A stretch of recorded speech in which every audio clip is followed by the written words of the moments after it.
All right. Well, I guess we'll go ahead and get started. If people trickle in, we won't stare at them too much. Well, I might a little bit. All right. I'm going to blame the low numbers on the fact that it said that John Scott was going to teach class tonight. I was wishing he'd be in here so I could really blame it on him in person. But anyhow.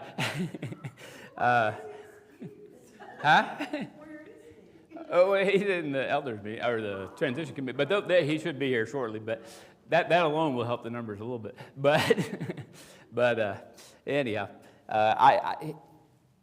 it was going to be him and Donnie, and then since Donnie's not going to be here, I was going to do one of them, and then I said, well, how about I'm going to need someone to do my Sunday morning class. So we worked out a deal where he could do my Sunday morning, and I'll just do both Wednesdays. So you can either spread the word that I'll be here next Wednesday or keep it quiet, whichever will help the numbers the most. I don't know, whatever, but anyhow. Basically, I didn't know exactly what to talk about. They said, well, you can do something leading up to Easter. And I thought, well, I don't really know what that would be. So we're going to be in Luke 14, which is over halfway through. So it's leading toward Easter, okay, and toward the resurrection. It's at least over halfway through his ministry. So we're looking in Luke 14, so if you want to do there. I tried to come up with a really clever title for it, and I came up with Luke 14. So there you go. But it does at least get to the point and tells you what we're going to be talking about. So we're going to be looking at Luke 14. Now, originally, I had in my head that I was going to have a series sometime, and it was going to be called Things That Jesus Said But Obviously Didn't Mean. All right? And I have at least some verses collected for that. And these are things that Jesus said, but you maybe don't see a whole lot of. You wouldn't know that because either we don't do them very much or we tend to ignore certain verses or whatever, okay? And so we could just have you read the whole chapter of Luke 14 and have you tell me which verses you think stuck out, but we won't do that, okay? Although we will eventually cover the whole chapter. But a lot of times there are things that, some of these things that Jesus said, but I would say fit on this obviously didn't mean is things that Jesus said, but these are verses that we hear more about why we don't do that or what it doesn't mean than we do what it does mean, okay? And that's what it says up here about Christian butts, okay?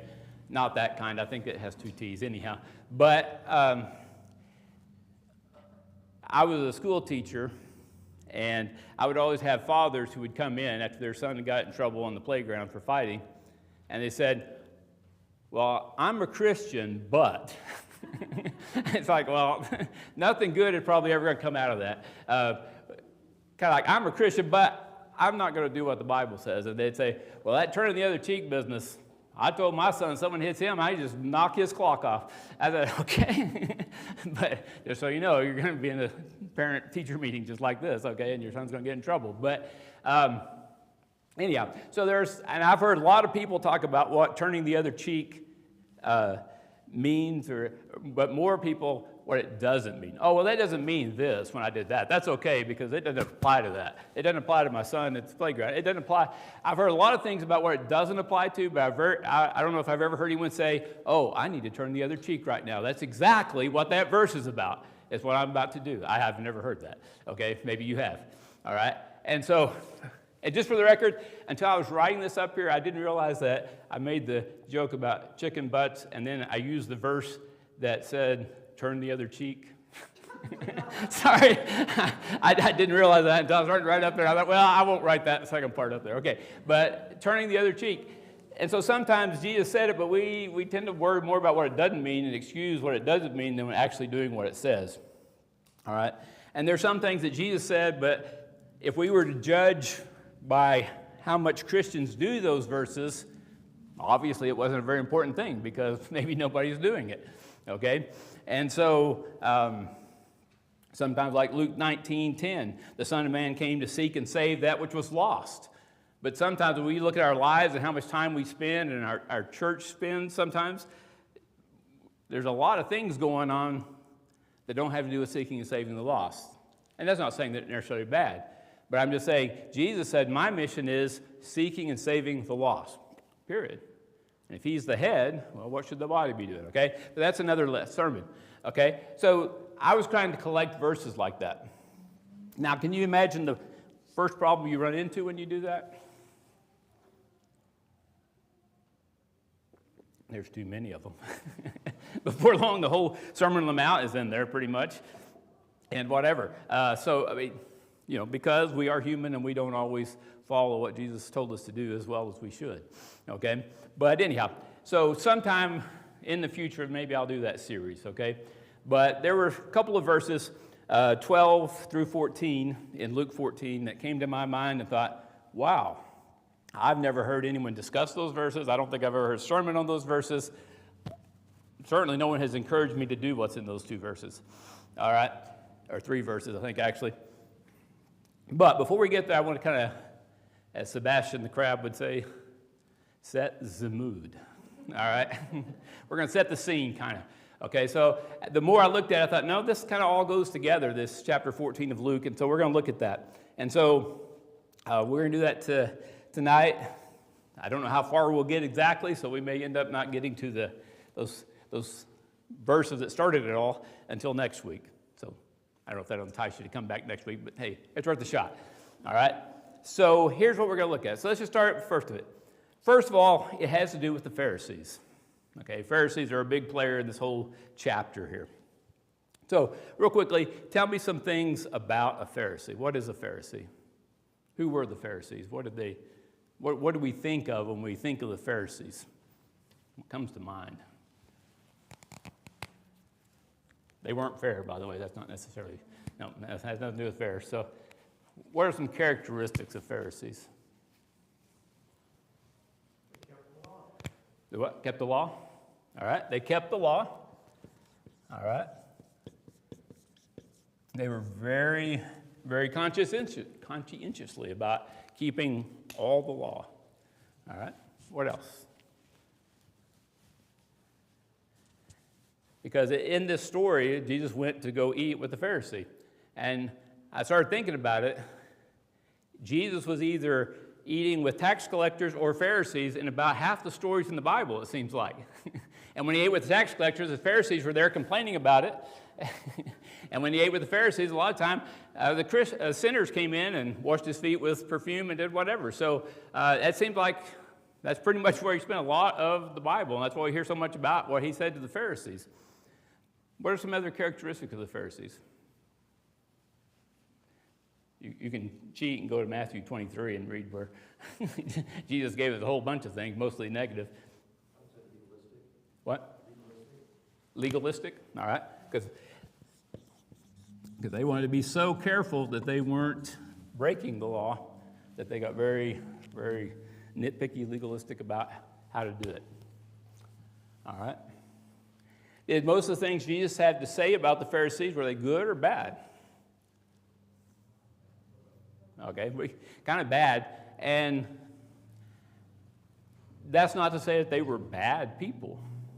They were considered the upstanding, one of the biggest religious groups, and conscientious, working to keep the law. I mean, they were the ideal. You know, if the Pharisees were attacked, then, well, how could any of the rest of us have any hope? No more characteristics? All right. Well, let me put it this way. If Jesus were to come again, who would he see as the Pharisees?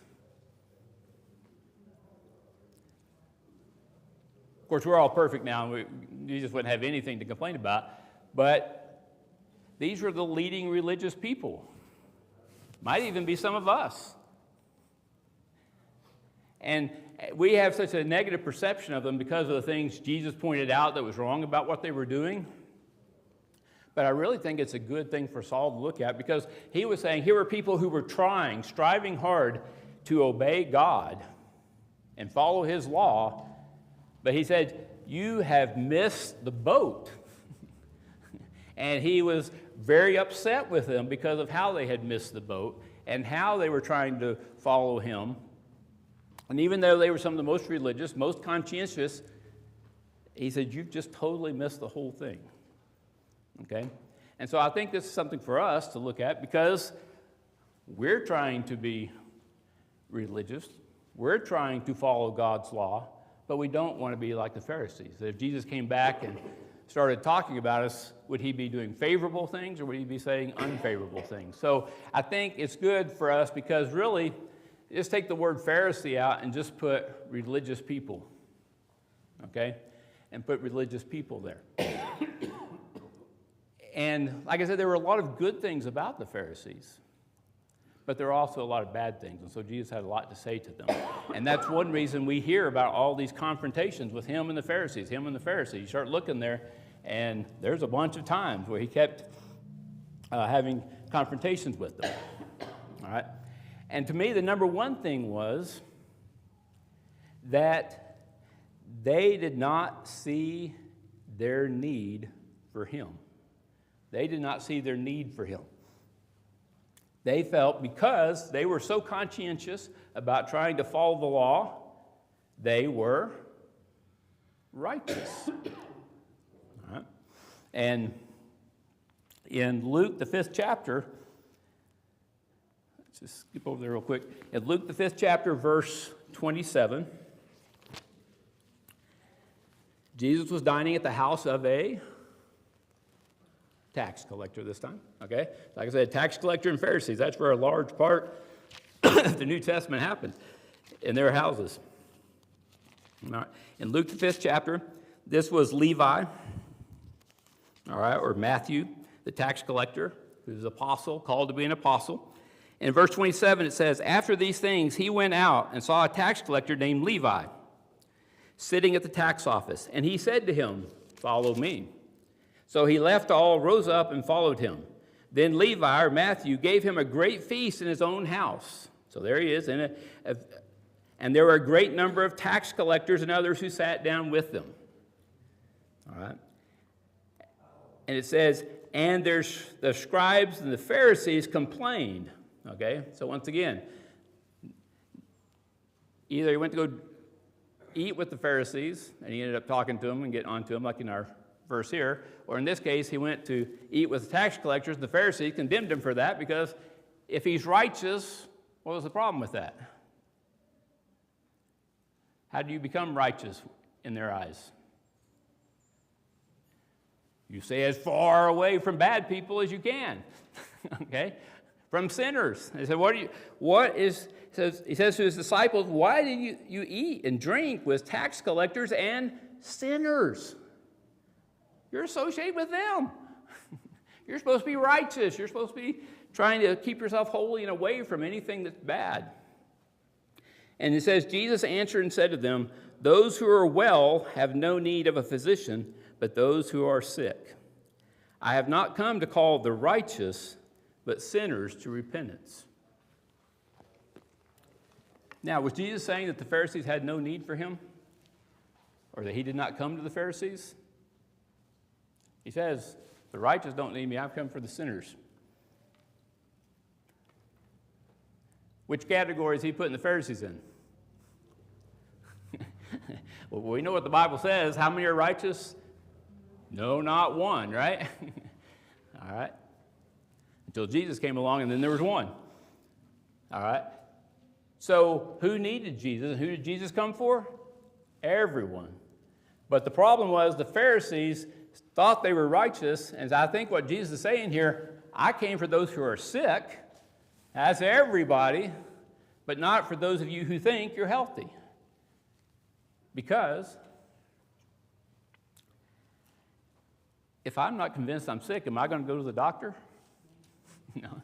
I remember my mom was walking around at least 2 inches shorter on one side and going like this for about 2 years, and then finally she went and got her hip replaced. It wasn't an overnight thing. It wasn't like after 2 years, all of a sudden, oh, my hip is in bad shape. It had been there for a long time, but she wasn't going to admit there was anything wrong with that hip. She could get along. It didn't hurt. It hurt me just watching. I don't know. Maybe it didn't hurt her, but it hurt. So you have to think that you're sick before you'll go to the doctor. And that's what Jesus is trying to say to the Pharisees. You need a doctor too, but you don't know it. So I'm going to go to the people who do know it and who will listen to what I have to say, and I can heal them. But the Pharisees weren't interested.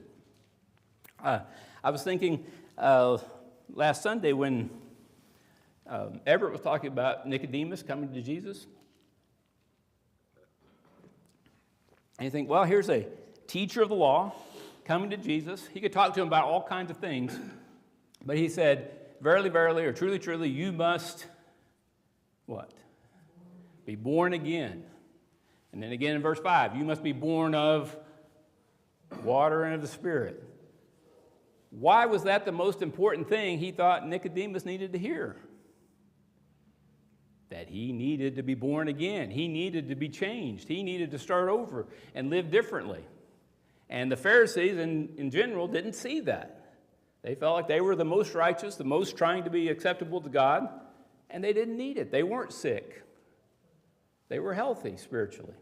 And they needed to see that first. And so I think that's part of the problem why Jesus got frustrated with them, because they didn't see the need, their need for him, because they didn't see that they were sinners. And therefore they weren't sick, they didn't need a doctor. We're not like that, right? No, never. Okay. Which means if you said that, if you agreed with that, that means you're just like them. Because if you look in Luke, the 11th chapter, in verse 47, that's another characteristic of the Pharisees.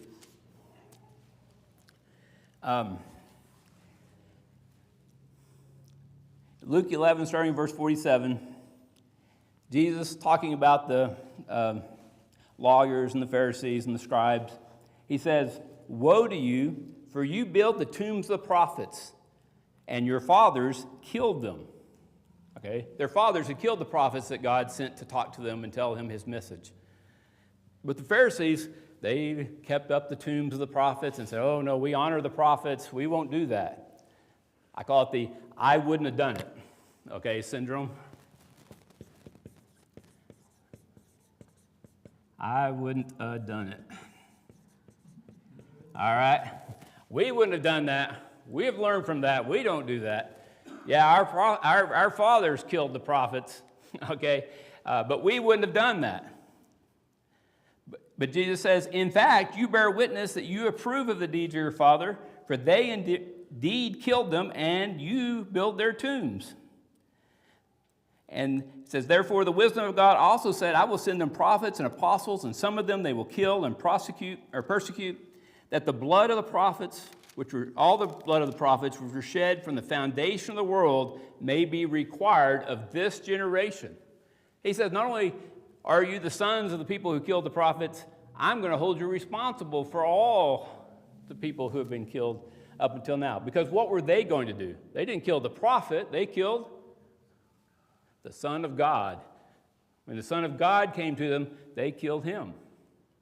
And it's easy for us to sit back and say, well, how could they have done that?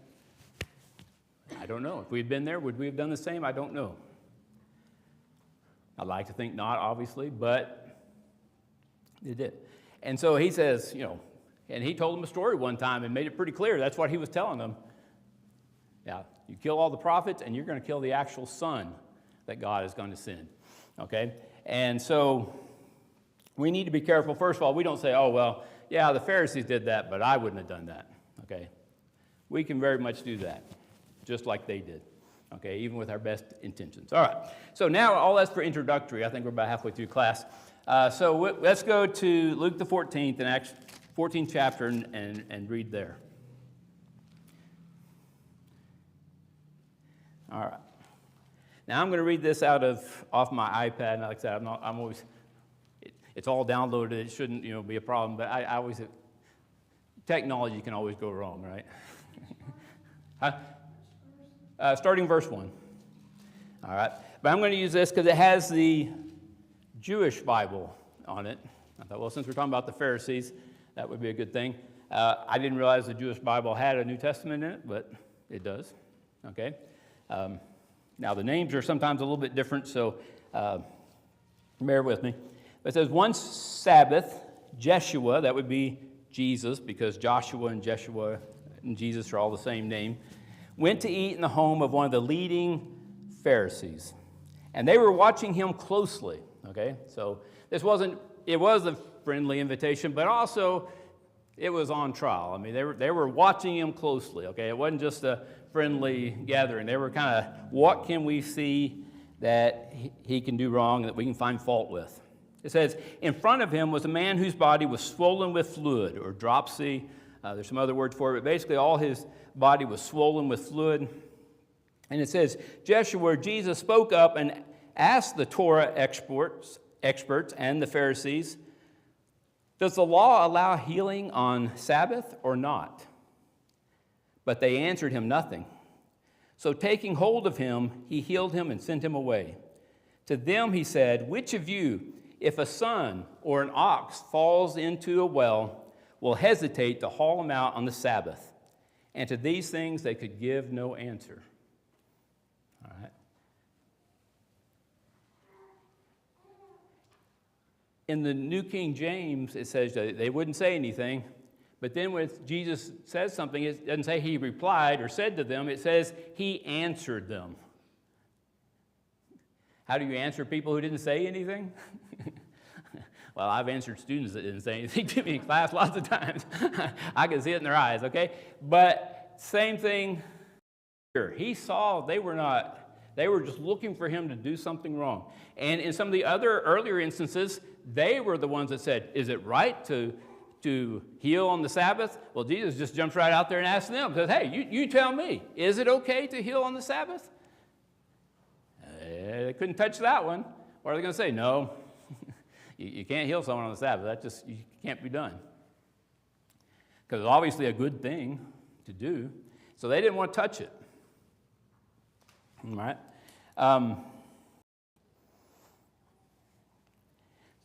So Jesus healed them. Now it says, which of you, if you had a son or an ox that falls into a well? It's kind of interesting because that's the original reading, was a son or an ox. In some versions, they've changed it to donkey and an ox, just so it's more compatible. But what he actually said was, if your son falls into a well, what are you going to do? Are you going to say, oh, it's the Sabbath, we're just going to leave him in the well? No. He says, but even if it's an ox, if it's your cow, your best yoke puller that plows your fields with, are you going to leave it in the well? No. Okay? And so you're saying you would rescue your son, you'd rescue your animal, but I can't help this guy who's had this disease for however many years? No. Okay. Well, why were they against doing anything on the Sabbath? What was the law of the Sabbath? You shall do no work. Okay, we go back in Exodus, the 20th chapter, verse 8.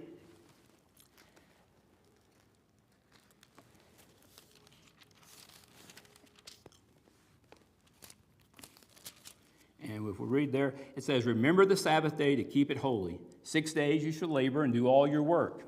But the seventh day, the Lord your God. In it you shall do no work, you, nor your son, nor your daughter, nor your male servant, nor your female servant, nor your cattle, nor your stranger who is within your gates. Pretty much nobody, right? Okay, nobody should do any work. For in 6 days the Lord made the heavens and the earth, the sea and all that is in them, and rested the seventh day. Therefore the Lord blessed the Sabbath day and hallowed it. All right? So that was the basic rule, you shall not do work. Now, what do we do when we get a law like that? It used to be illegal to be open on Sundays. We define work. Huh? Yeah. Well, what do you mean by work, God? Can I do this? Can I do that? And so the Pharisees and some of the other groups started giving very distinct rules. Well, you could travel, but you could only travel so much of a mile. And it was okay if you didn't travel more than that. Okay? And so we try to make rules. And basically, like I said, I've heard people say, it's like making a hedge. We want to make it so clear what's you can do and what you can't do, that we protect, that we don't ever get close to breaking God's law, which is a good idea in theory, but they ended up with all these other rules. And Jesus says, your rules have become more important than what the whole purpose of it was. What was the purpose of the Sabbath? Was it for their benefit or was it for God's benefit? Jesus said it was for It was for their benefit. He says they're going to have a day where you do not work.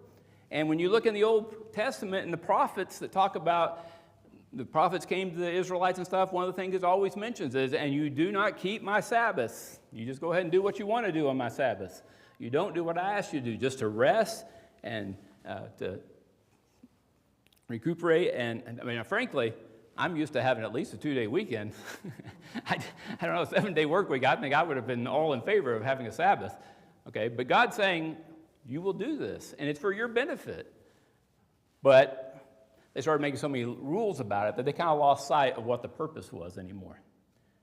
Once again, it's a good thing we don't do that anymore, right?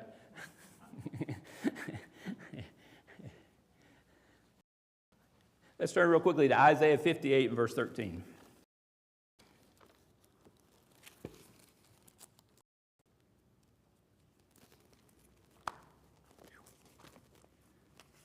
It would probably be faster in my iPad, but that's okay. All right. It says, this is Isaiah speaking to, or actually God through Isaiah speaking to the people. It says, if you turn away your foot from the Sabbath, from doing your pleasure, what you want to do on my holy day, and call the Sabbath a delight, the holy day of the Lord, and it's honorable, and honor him, not doing your own ways, nor finding your own pleasure, nor speaking your own words, then you shall delight yourself in the Lord, and I will cause you to ride on the high hills of the earth, and I will feed you with the heritage of Jacob your father. The mouth of the Lord has spoken. So when they didn't follow him, one of the things he always pointed out is, you're not doing my Sabbath. You're doing what you want to do on the Sabbath instead of what I ask. And we can do that today. What's the difference between a tradition and how we've always done something?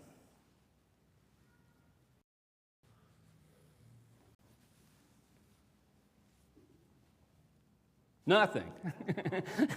Okay, now having said that, people talk, well, I know we shouldn't do things because of traditions, but I don't like this because it's not how we've always done it, basically, is what it amounted to. So I just want to make sure it wasn't just me. But, okay, so there's really not any difference in tradition versus how we've always done it. Okay? Now, if we have a command to do it a certain way, but a lot of things are just traditional. Okay? But I've been in congregations that if we change the Sunday morning attendance, it starts at 9:30 instead of 10, that's just not going to go. But I really don't think God worries about exactly what time on Sunday morning we're coming to worship him for Bible class. Okay? But there are people who will get upset about that. And we can look at things in the past and say, can you believe people used to do that? And they get all upset about that. Well, Ecclesiastes says there's nothing new under the sun. Guess what's going to happen in about 30 or 40 years from now? People are going to look back and say, I can't believe they thought about that, whatever it is. I don't know which one it is, things we're doing now. There's things we're doing now, they're going to look back and say, I can't believe they got all been out of shape. Just in Luke, the 14th chapter,